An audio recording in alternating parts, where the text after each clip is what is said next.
세상에서 복된 사람은 영향력 있는 사람입니다.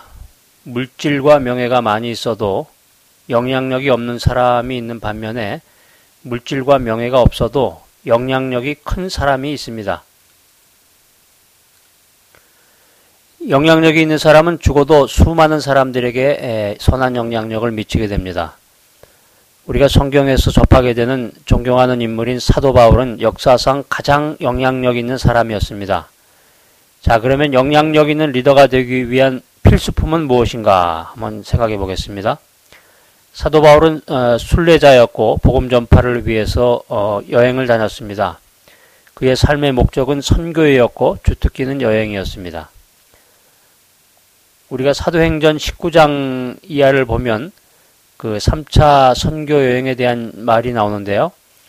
에베소에서 상당 기간을 머물면서 두란노 서원에서 사도 바울이 강론하는 모습을 우리가 살펴볼 수가 있습니다.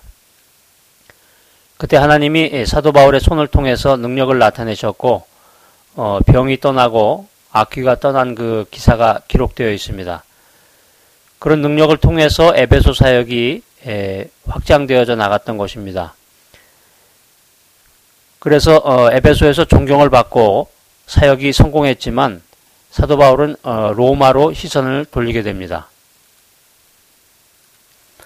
그래서 마게도냐와 아가야로 다녀서 헌금을 걷어서 당시에 그 여러 가지로 어려운 형편에 있었던 그 예루살렘 교회에 헌금을 전달한 후에 로마를 보겠다는 그런 비전을 갖게 됩니다.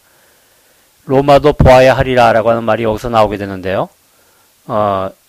여러분들도 사도 바울과 같이 로마를 보겠다라고 하는 그런 비전을 가지시기 바랍니다. 비전이라고 하는 것은 사람이 가져야 될 가장 위대한 자산 중에 하나입니다. 비전은 미래의 축복을 선도하고 가난한 사람은 돈이 없는 사람이 아닙니다. 비전이 없는 사람입니다. 또 가장 부유한 사람은 돈이 있는 사람이 아니고 비전이 있는 사람입니다. 비전이 없으면 비천해지고 비전이 있으면 비범해지는 것입니다. 자, 영향력 있는 리더에게 필요한 두 번째 필수품은 무엇일까요? 사도 바울이 에베소에서 사역할 때 이미 아시아 지역과 유럽 동쪽 지역에는 많은 교회들이 세워졌습니다. 그때 소아시아 지역에는 요한계시록에 나오는 그 7교회가 에베소 교회를 중심으로 해서 생겨나게 됩니다.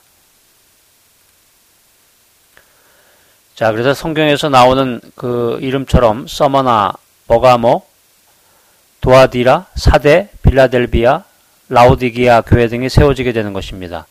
또 골로새 지역에는 골로새 교회가 세워졌습니다. 그런 상황에서 사도 바울은 남의 터 위에 건축하기를 원치 않았다고 로마서 15장에 보면 기록되어 있습니다. 그래서 복음 전파가 상당히 이루어진 소아시아 지역을 벗어나서 복음 전파가 이루어지지 않은 당시의 세계 수도인 로마로 시선을 돌리게 되는 것입니다. 사도 바울은 새로운 곳을 보기만 하면 흥분하는 개척자였습니다. 우리가 그런 개척 정신을 가져야 영향력 있는 인물이 된다고 하는 것입니다. 여호수아서 16장, 17장에 보면 가나안 땅을 정복한 후에 각 지파가 땅 분배받는 그런 장면이 나옵니다. 그때 다른 지파보다 많은 요충지 땅을 분배받은 요셉 지파 자손들이 땅이 적다고 불평을 하자 여호수아는 그들에게 브리스 사람과 르바임 사람의 땅 삼림에 올라가서 스스로 개척하라 라고 말에 권면을 해줍니다. 다시 말해서 상대적인 빈곤에 사로잡히지 말고 개척 정신을 가지고 앞날을 개척하라 하는 말입니다. 우리가 적은 것을 받았을 때 하나님께 질문하게 됩니다. 하나님 왜 저에게 적은 것을 주셨습니까? 그 해답은 개척 정신을 가지고 자기가 앞길을 개척하라고 하는 그런 하나님의 뜻입니다. 하나님으로부터 얻는 분깃이 조금 적다고 우리는 불평할 것이 아닙니다. 하나님은 스스로 충분히 개척해서 잘할 수 있다고 생각하시기에 분깃을 우리들에게 적게 주신 것입니다. 그렇기 때문에 주어진 것이 적어도 내가 용기나 창의성 같은 또 다른 것을 주신 것을 감사하면서 개척 정신을 가지고 나가면 하나님은 누구보다 영향력 있는 존재로 나를 만들어 주시는 것입니다. 자, 영향력 있는 리더에게 필요한 세 번째인데요. 왜 사도 바울은 로마도 보아야 하리라는 말을 했을까요? 로마를 정복해야 세계를 정복한다는 사실을 알았습니다. 이것은 사도 바울이 탁월한 전략가였구나 하는 것을 우리가 생각해 보게 되는데, 큰 비전이 있다고 해도 전략이 없다면 그 비전을 효과적으로 이룰 수가 없습니다. 무조건 열심히 산다고 해서 목표가 달성되는 것이 아닙니다. 영향력 있는 리더가 되려면 먼저 인생에 대한 철학이 있어야 되고, 그 철학을 이룰 원리가 있어야 되고, 그 다음에 전략과 전술이 필요한 것입니다. 자, 그 다음에 리더에게 필요한 네 번째 필수품은 무엇일까요? 사도 바울은 넉넉한 형편에서 선교하지 못했습니다. 먹고 사는 문제가 큰 어려움으로 그에게 닥쳐오기도 했는데, 예루살렘 교회가 장기 기근으로 인해서 어려움에 처했다는 소식을 듣고 도네이션을 해가지고 예루살렘 교회로 전달을 하려고 했습니다. 사도 바울은 어떤 면에서 보면 엄격했지만 다른 면에서 보면 부드러운 면도 우리가 엿볼 수가 있습니다. 마음속 깊은 곳에 풍성한 사랑의 샘이 흐르고 있었던 사도 바울의 모습을 우리가 생각해 보게 되는데요. 그처럼 남을 살필 줄 아는 사랑이 영향력 있게 하는 우리를 영향력 있는 리더로 만드는 하나의 원천이 된다라고 하는 것입니다.